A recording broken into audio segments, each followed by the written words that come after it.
রাতে ক্লান্ত হয়ে মেকআপ না তুলেই ঘুমিয়ে পড়েন?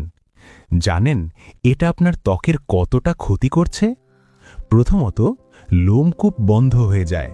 সারাদিনের ধুলো, তেল আর মেকআপ একসাথে ছিদ্র আটকে দেয়, ফলে ব্ল্যাকহেডস, পিম্পল, ত্বক হয় নিস্তেজ। দ্বিতীয়ত, বয়স বেড়ে যায় আগে ভাগেই। মেকআপের কেমিক্যাল রাতভর ত্বকে থাকলে কোলাজেন নষ্ট হয়, দেখা দেয় বলিরেখা আর সূক্ষ্মরেখা। তৃতীয়ত, ত্বক পুষ্টি পায় না।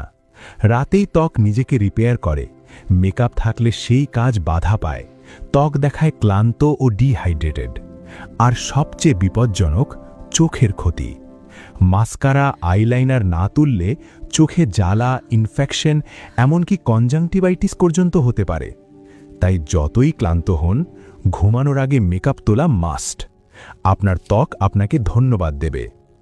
ভালো লাগলে ফলো করুন আরও এমন টিপসের জন্য। ধন্যবাদ।